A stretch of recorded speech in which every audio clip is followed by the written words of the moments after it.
Irish education is at a crossroads. The appointment of the first Labour minister in history means that new priorities, a new agenda are in the air. I am minister at a very exciting time in Irish education, a time in which a white paper is being drawn up. And that white paper, when it goes through the process of discussion and consultation, will, through the promised legislation, shape the future of Irish education for the children for the next 20 years, when I will long be gone from behind this desk.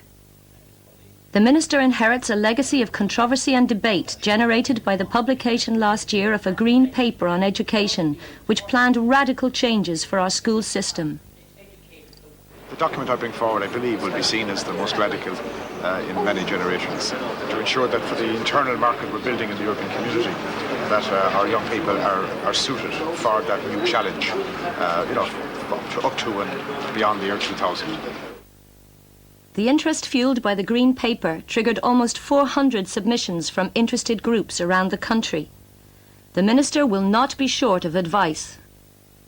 One has to begin from one's vision of one's own ideal Ireland of 30 or 40 years down the road. The type of country one would like one's young children to become adults in and become decision makers in. We started with the old notion of, the liberal notion of producing a good person who is able to communicate and who has a sense of community. Now, I don't think that came through clearly in the Green Paper. I don't think there was really a sense of the sort of human being we would like to come out of schools, even though obviously there's a huge gap between what we aim at and the reality. But if we don't aim at it, I know what will come in. What will come in is consumerism, the marketplace. I think one of the greatest flaws with the Green Paper has been that it has not contained an adequate vision for Irish education. It has placed a very strong emphasis on an enterprise culture, but I would consider it most retrograde in terms of educational development if an enterprise culture were to become part of a guiding principle for the future development of Irish education. I feel that any gearing of the education system towards technology is going to miss the point, because we already have the best educated dole queues and the longest dole queues in our history. And if they don't have something more in their education than just education for work, they will look back on it as 10 years lost, frustrating years. In other words, the ideal must be a human ideal, not too work-oriented. This would be my advice to Niamh Brannock. Tear up the Green Paper and draw up an alternative document which places the various forms of equality at the top of the agenda, as opposed to in the Green Paper at the moment, which has all these forms of equality as also runs within the context of that document. An education document, which is supposed to offer something for people in poorer areas, children in poorer areas, but which prioritises entrepreneurism and technical skills, is an absolute irrelevance. All across the country, children are going to school in rotting prefabs, in unsafe and unsanitary conditions. Teachers and parents complain that classes are severely overcrowded. 30% of primary schools have no phone, half of them neither a computer, a television nor a video recorder. Over 10% of our primary school buildings are substandard. Now this is what... That's actually falling out. It's falling from out, the wall. and the dampness seeps right through. We have children who go to school in the morning and they're hungry. We have children who go to school in the morning and they're cold. There are children who come from homes where there's high unemployment right through their communities. And those children start school in the morning at a disadvantage to my child going to school. So we have already within this department identified at primary school level 210 schools where the inspectorate who visit the schools on the ground have identified major problems. And I am starting my work at that level. The Earth in space, first seen a mere 3 decades ago. The children in this classroom are lucky. Because the school's running costs are supplemented by the parents, it is equipped with up-to-date technology, including the latest educational videos, like in this geography class. The equipment and a video library of over 150 titles are all paid for by the parents. The fiery cauldron of a Hawaiian volcano, they collect dangerous liquid rock. They reveal hidden mysteries. These children in St. Joseph's National School also have many extracurricular activities. They can learn to make pottery. The classroom has its own kiln. There are music and drama classes. On Saturday evenings they have swimming, and they start a European language here too, learning French. In Ireland, the quality of a child's education, the curriculum itself, even the equipment, all depend on the ability of their parents to pay for it. The pride of St. Joseph's School is this state-of-the-art computer room.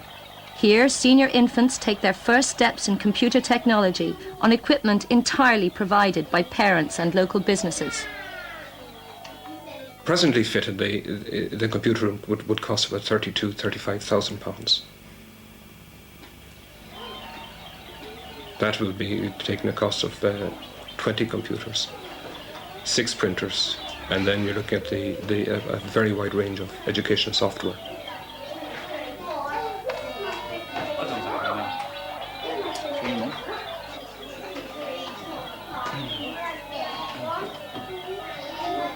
The department contributed approximately £5,000, and it was for the fitting of the room as a storeroom. The department do not provide funding for primary schools for such an item as a computer room. And I think that when we look to the future of children, particularly when they move into adult life, they will have to be experienced with the whole area of information technology.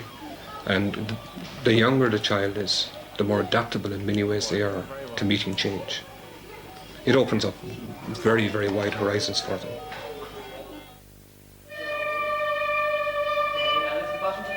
Last year it cost £33,000 to run the school. The total grant from the Department of Education was £20,000. The shortfall normally is coming through very much from the parents of the school. In any school year, parents would contribute between £10,000 to £14,000 to meet the needs of the school. That is a direct contribution to school funds. Now the parents will also contribute in other ways to their children's education within the school.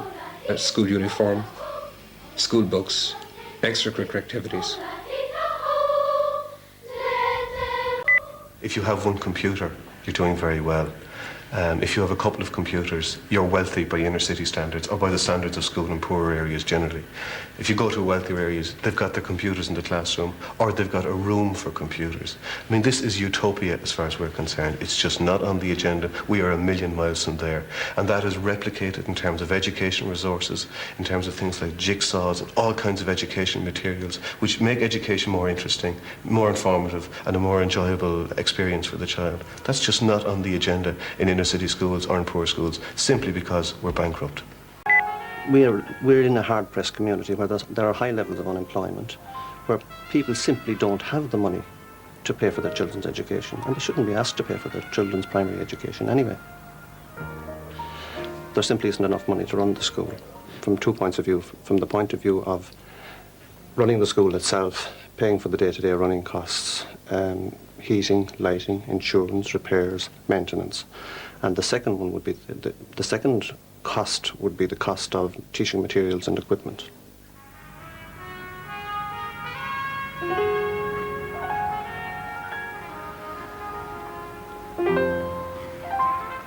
In theory, the Board of Management is supposed to provide teaching materials. Now, the Board of Management doesn't have the money because the Board of Management is in debt. The other alternatives are fundraising. Now, fundraising, where there are high levels of unemployment, is simply impossible. The people don't have the money, and it's not fair that they should be asked. Schools in better off areas will probably struggle on, and there's no school very well off, because there are great demands being made on parents through fundraising. They are perhaps in the fortunate position that they can fundraise, but I don't think that they should have to be fundraising to the extent that they are. I don't think that raffles and table quizzes and concerts are the way to run an education system.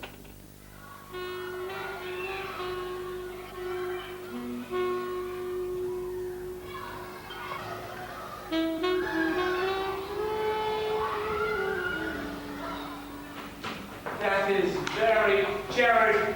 Boys, we have to have a big clap for Jared. That's very, very good. Good God, Jared. Here in Dublin's inner city, St Gabriel's National School for Boys is in the heart of a community suffering from an unemployment rate as high as 80%. Boys, this is very good. He's making 2 arms. I should need 2 arms.